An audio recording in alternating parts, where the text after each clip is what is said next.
guys miss me? Because I'm going to be honest, it's been a few months and I had a lot of stuff I had to take care of before coming back. As you can see, I don't look the same. And this shirt is about 3 sizes too big on me right now. So I'm happy to admit this. Now, outside of that, I know that 2020 has been a rough year for everybody.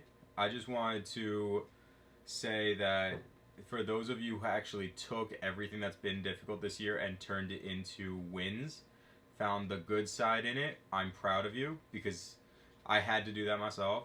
I took this year to essentially work on myself because once COVID hit, there's been nothing but struggles for everybody.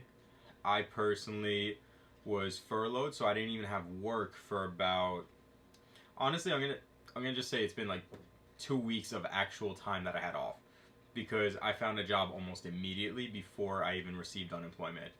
So I'm happy to admit I was never actually without a job during all of COVID. However, sometimes I wish I was because, let's be honest, that $600 bonus that everybody got from unemployment pay, I wish I was getting that. I would have been making a good amount of money. But what can I say? Some people win, some people lose. I don't consider myself losing because despite not receiving all those government benefits, because I didn't get the stimulus check either, but I'm not going to complain because I personally believe that people who are in a worse off spot than me deserve it more than I do. Because, let's be honest, I had work the whole time. I was busting my ass, got everything I needed done, as well as focused on all the debt I had. I managed to actually kill off 16 grand of debt this year, and I should be fully debt free by New Year's, happy to admit, along with the 50 pounds that I actually lost this year through purely diet and honestly some exercise. For those of you who have been keeping up with my Instagram, you actually know about how much my exercise has been, how crazy it's been. And honestly, you're not going to see how consistent it is because I don't post that often because I work out alone and it's rare that I could find a chance to actually get that selfie, get that video of myself working out. Some of you have seen me actually doing completely insane workouts. I've done a 20-mile in the past couple weeks. I've done a Bosu squat with actual weight. Now, typically, I'll do Bosu prisoner squats where your hands are behind your head and you'll just squat down on a half-cut Bosu ball. But I actually realized I've gotten too accustomed to that.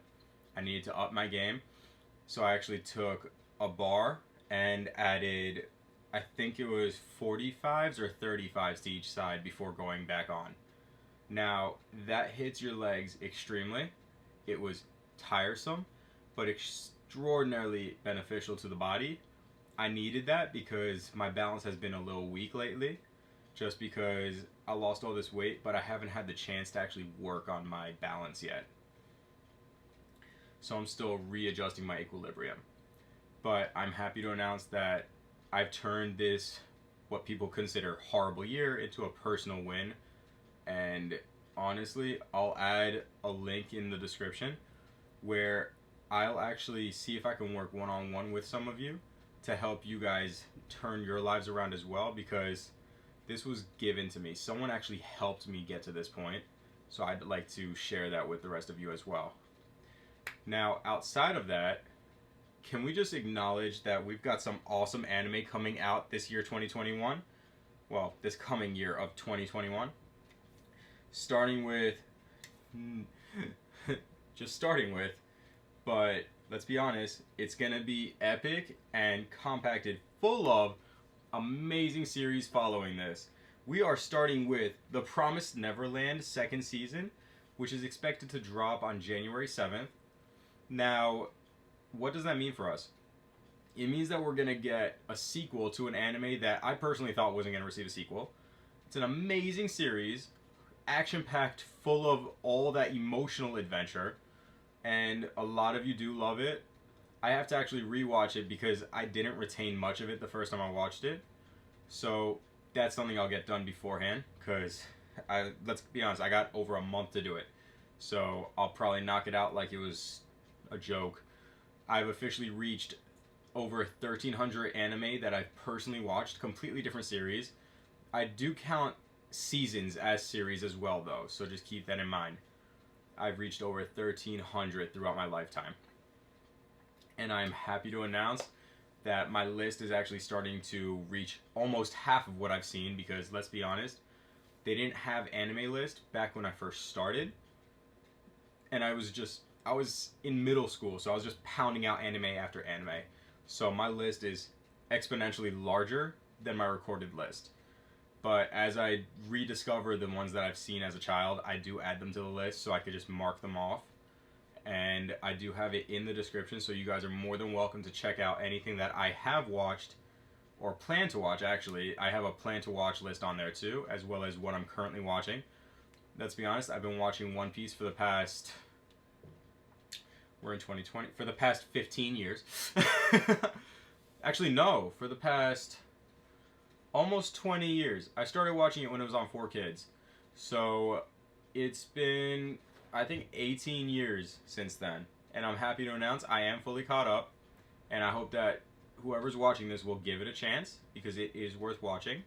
One Piece is the definition of every single genre ever released, all in one anime, because they have everything, literally. Eiichiro Oda has turned One Piece into the world's #1 anime, and for those of you who say it's too long, I'm sure you've also finished Pokemon. Pokemon has about 300, 400 episodes more than One Piece does, as well as Detective Conan has about 200 to 300 more than One Piece does. The world's longest anime, if I'm not mistaken, is still ongoing and has over 5,000 or 6,000 episodes. That anime started back in, I think, the 60s or the 70s. So One Piece really isn't as long as people make it out to be. However, it is, don't get me wrong, it is long, but it is worth watching because you get to bond with the characters and go through that adventure with them.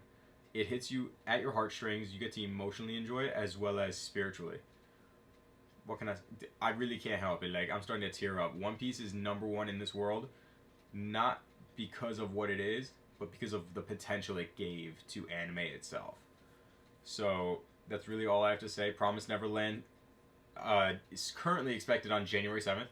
This was initially confirmed. I don't know what's going to happen with COVID reflaring up.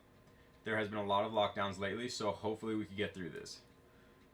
Alrighty guys, I will catch you later with some more anime related news. Geek out.